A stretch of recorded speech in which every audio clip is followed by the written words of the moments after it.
오늘 말씀 가운데 세 가지로 말씀을 나누고자 하는데, 세월을 아끼라, 그리고 성령 충만을 받으라, 피자 복종하라 하는 말씀으로 나누게 은혜를 받고자 합니다. 세월을 아끼라 하는 말씀 가운데 예수님께서 하신 말씀 중에 기억나는 귀한 말씀이, 너희는 먼저 그의 나라와 그의 의를 구하라, 그리하면 이 모든 것을 너에게 더하시리라, 그렇게 말씀해 주셨어요. 우선순위가 무엇인지를 잘 정하고 살라고 하시는 말씀인 것을 볼 수가 있어요. 우리가 건물을 건축할 때 보면 설계도를 먼저 잘 그림을 그립니다. 근데 설계도를 그림을 그릴 때 또 설계하시는 분이 어떤 의도를 가지고 이 건물을 지을 것인가, 어떤 생각을 가지고 할 것인가, 어디에다 지을 것인가, 또 설계도를 그릴 때 어떤 그 재질을 사용할 것인가, 몇 층을 지을 것인가, 또 평수는 어떻게 할 것인가, 그래서 신경을 많이 오랫동안 준비합니다. 그래서 건물을 짓는다고 시작했는데 아직도 안 졌어요. 건물을 덜썩 그냥 불쑥 짓는 게 아니죠.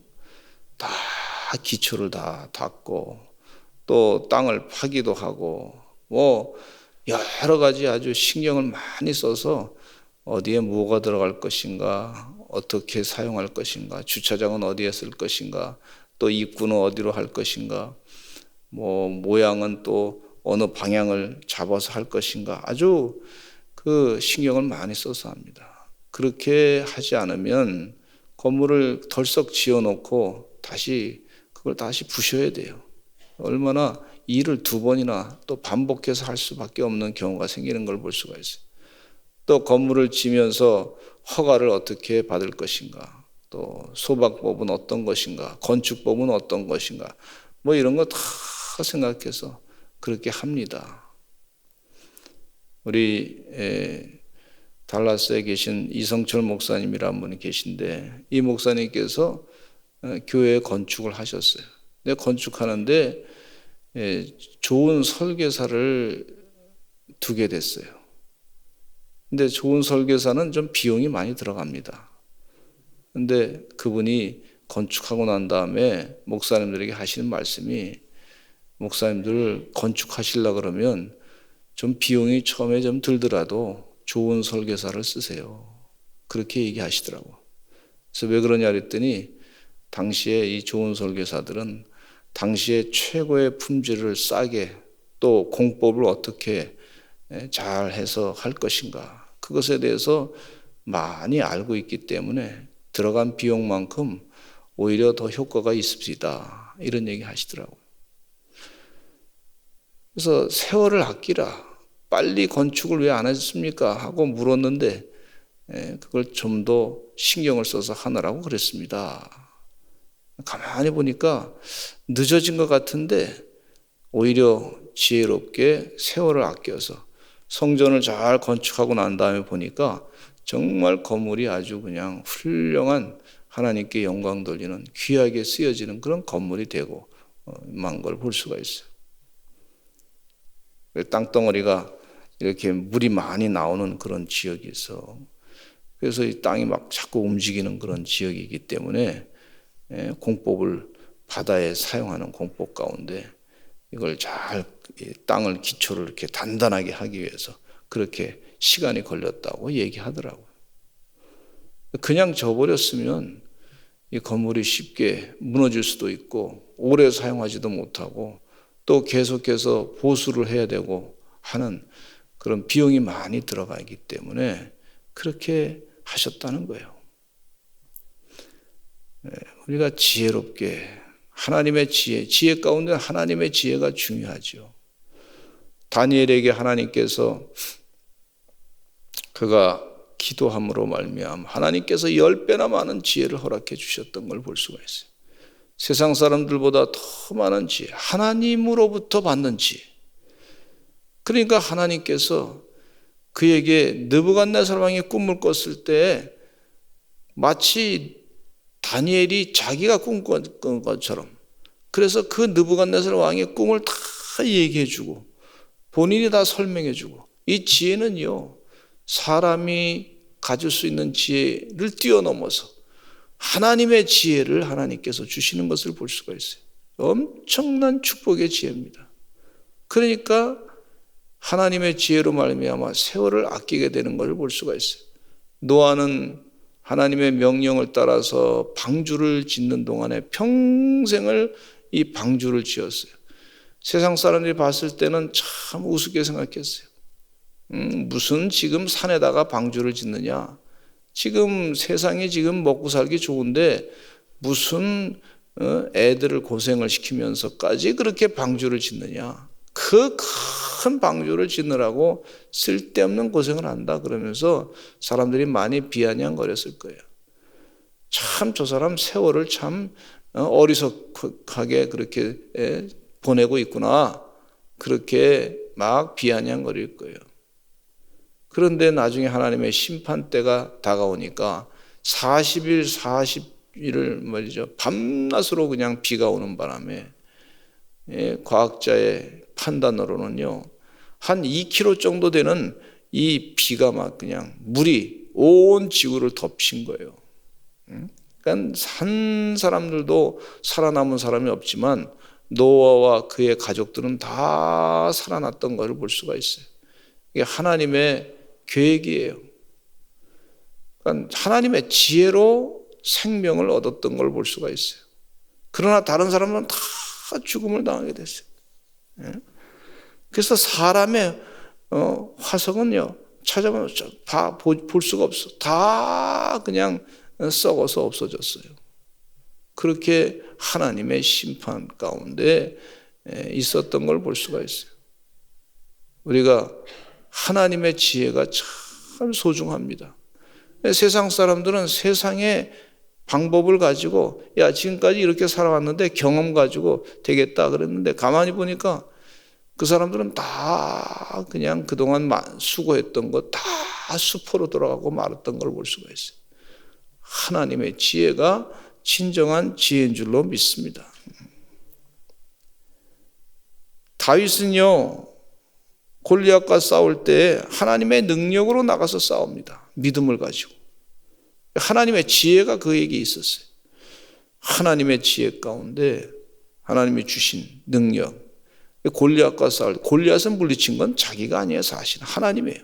그런데 이 다윗이 그 양을 치던 방법을 가지고 물맷돌을 골라가지고 그것을 던지는 거죠. 사자와 이 또 무슨 늑대를 양들이 공격하는 것을, 그것을 다 돌로 물리치는 그런 능력이 있단 말이에요. 그냥 손으로 이렇게 던지면 돌이 그냥 사람 힘으로 그냥 이렇게 던졌구나 하는데 그 정도 수준이 아니라 이게 돌리기를 물맷돌로 돌리다가 팍 한쪽을 탁 놓으면은요, 그러면 이게 한 몇십 배의 힘이, 속도와 함께 몇십 배의 힘이 확 그게 실려가지고 말이죠.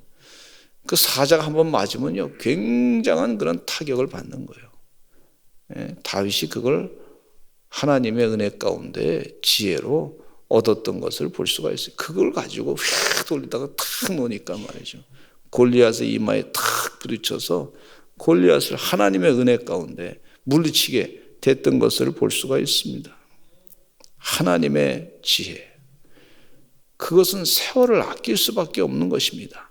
하나님의 지혜는 하나님의 나라와 그의 의를 먼저 구하는 거예요. 예수님께서도 선교 활동하실 때, 사역을 공생애 활동하실 때 처음부터 무작정 다 병자를 고쳐주신 것이 아니에요. 기적을 처음부터 일으킨 게 아니에요. 예수님께서 공생애 활동 시작할 때 40일을 금식 기도를 하셨어요. 공생애 활동할 때 하나님의 뜻이 무엇인가, 하나님과 깊은 대화를 나누면서 금식 기도를 하셨던 걸 볼 수가 있어요. 세월을, 하나님의 지혜로 세월을 아끼신 거죠. 3년이라고 하는 짧은 기간 동안이었는데 그 사역을 감당하실 때 하시기 전에 40일을 하나님께 간절하게 금식하며 기도했어요. 전도할 사람들 많고 죽어가는 영혼들 많이 있는 거 주님께서 아시는데 그렇게 40일 동안을 금식 기도하신 거예요. 그 하나님과의 깊은 교제. 그래서 40일 동안 끝나고 난 다음에 또 마귀에게 3번이나 시험 당하신 것을 볼 수가 있고 말씀으로 그걸 물리친 걸 볼 수가 있어요. 주의 은혜 가운데 우리가 세월을 아끼는 것은요, 하나님의 나라와 그의 의를 구하는 영적인 지혜인 것을 볼 수가 있습니다. 그래서 어디 지역에 가서 전도할 때도 예수님께서 제자들을 이제 선택을 먼저 하시고 그 제자들을 잘 훈련을 시키시고 양육을 시키셨어요. 많은 사람들이 따라왔지만 예수님께서 가장 가까이서 주님의 거룩한 뜻을 드러냈던 사람들은 다 12 제자였던 것을 볼 수가 있어요. 그 12 제자가 또 부족했지만 그러나 은혜 가운데 성령 충만받고 담대하게 복음을 증거했던 것을 볼 수가 있습니다. 사도 바울은요, 복음을 증거할 때 그가 가는 곳곳마다 교회를 세웠어요. 개척교회를 한 거죠. 그리고 또 다른 지역에 가서 또 개척교회하고 도시마다 다니면서 회당마다 다니면서 있는 조직을 가지고 사용하면서 하나님의 지혜를 가지고 들을 만한 사람들한테, 들을 기 있는 사람들한테 가서 복음을 전했던 것을 볼 수가 있습니다. 그래서 복음이 온 세계에 증거되는 것을 볼 수가 있어요. 미국에 가면은요, 이제 시골 동네를 가다 보면 언덕 위에 교회들이 이렇게 하나씩 세웠어요. 보통 뭐 한 200년도 된 거 있고, 뭐 어떤 거는 뭐 100년도 된 건물이 뭐 더 넘은 거 있어요. 그 시골에 조그만 교회들이 선교하기 위해서 그렇게 선교 활동을 하면서 말이죠. 헌금을 해가지고 해외에다 선교사를 파송하고 그래서 하나님의 귀한 뜻을 이루는 걸 볼 수가 있는데 그 지역에 이렇게 시골에 교회가 조그만 교회들이 있어서 어떻게 이렇게 시골 교회가 이렇게 조그만 교회가 이렇게 많이 있습니까? 아주 시골에 골짜기마다 다 교회들이 하나씩 있었죠. 없는 데가 없어요. 거의 다 있어요. 근데 그렇게 질문하니까 분들이 뭐 어떻게 전도했냐면 한 지역에 이 전도하신 분이 들어가서 그 지역 동네 사람들하고 몇 개월을 지냅니다. 몇 개월을 지내면서 그러면서 성경책도 주고 어떻게 전도하는 것도 가르쳐 주고 그러면서 그 지역에 한 사람을 지도자를 세워가지고 당신이 이제부터 이 지역에 전도사로 복음 말씀 전하는 사람으로 일하시기 바랍니다. 그리고 속회 모임도 가르쳐 주고 주일 예배 드리는 것도 가르쳐 주고 그래서 그분에게 이제 맡기는 거예요. 그리고 이 사람은 또 다른 데 또 가는 거예요, 전도자가. 그 지역에 있는 동네 사람이 또 그 일을 맡아가지고 일을 하는 거예요. 계속해서 선교 베이스가 만들어져가지고 복음이 증거되는 걸 볼 수가 있어요. 그래서 그냥 골짜기마다 다 교회가 세워졌어요. 앞으로 이런 역사가 중국 땅에도 있게 될 줄로 믿습니다. 북한 땅에도 다시 그렇게 회복될 줄로 믿습니다. 선교의 베이스가 먼저 만들어지고 난 다음에 전도가 되는 것처럼 우리 교회도 이제 미얀마의 선교 베이스를 세우기를 원합니다. 어느 교회는 보니까 벌써 태국에도 아주 선교 베이스를 잘 세워가지고 그 지역 동남아 지역에 선교적인 사역을 잘 감당하는 걸 볼 수가 있어요. 이 베이스를 잘 든든하게 세워가지고 그럼 전도하는데 급하게 빨리 해야 되지 않느냐? 물론 그럴 필요가 있습니다. 시급하게 해야 됩니다. 근데 하나님의 지혜를 가지고 해야 세월을 아끼게 되는 줄로 믿습니다. 예수님께서 부활하시고 난 다음에 제자들에게 하신 말씀이 이렇게 말씀하셨어요. 너희가 예루살렘을 떠나지 말고 하나님이 주시고자 하는 성령을 선물로 받아라 그랬어요. 제자들에게 그냥 전도하라고 보낸 것이 아니에요. 이건 부활한 거 나 봤으니까 빨리 가서 전하라 그러지 아니하셨어요. 성령을 선물로 받아라. 하나님의 영으로 변화돼서 복음을 전하라 그렇게 말씀해 주고 있어요. 하나님의 영, 예수의 영, 성령, 그것은요 성경 말씀을 자꾸 묵상하고 읽다 보면, 찬양하다 보면요, 그리고 성령을 사모하면요 하나님의 영으로 가득 채워집니다. 영적인 분별력이 생겨요. 하나님의 영은요 우리가 어떻게 하나님의 일을 해야 되는지 지혜를 주시고 순간순간마다 하나님과 대화하게 하시고 하나님의 지혜 가운데 일할 수 있게 해주시는 하나님의 영이신 줄로 믿습니다. 어디나 계신 하나님, 하나님께서 우리에게 말씀하시는 깨우침을, 말씀을 깨어닫고 그 뜻대로 일을 하게 되는 줄로 믿습니다. 그래서 성경 말씀에 17절 말씀에 보면 18절에 같이 한번 읽어보겠습니다. 시작. 그러므로 어리석은 자가 되지 말고 오직 주의 뜻이 무엇인가 이해하라. 술 취하지 말라. 이는 방탕한 것이니 오직 성령으로 충만함을 받으라. 어리석은 자가 되지 말라. 구약 성경에 어리석은 자는 하나님이 없다고 없다고 그렇게 말하고 있지 않습니까? 하나님이 없다고 하는 사람은 어리석은 자예요. 근데 성령 충만한 사람이 하나님이 없다고 말할 수 없습니다. 성령 충만한 사람이요 죄가 무엇인지 분별할 수 있는 능력이 생깁니다. 악령의 세력을 받은 사람들은요 죄가 이 죄를 뭔지 잘 구분을 못해요. 이 죄인지 정말 사랑인지 말 자체에서 잘못된 생각을 갖게 되는 걸 볼 수가 있어요. 어떤 사람의 이 사랑이라고 하는 단어, 신학교를 나온 사람인데도, 목사인데도 사랑이라고 하는 말을 말이죠, 이 사랑을 히라보에 세 가지로 구분하지 않습니까? 하나님의 사랑, 아가페 사랑, 그 다음에 인간의 육체적인 사랑, 에로스 사랑, 그 다음에 이 필리아라고 이 사랑 가운데도 이 인간의 도덕적인 아버지가 자녀를 사랑하고 부모님이 자녀를 사랑하고 인간의 어떤 형제 간의 형제애 뭐 이런 그런 사랑이 있어요.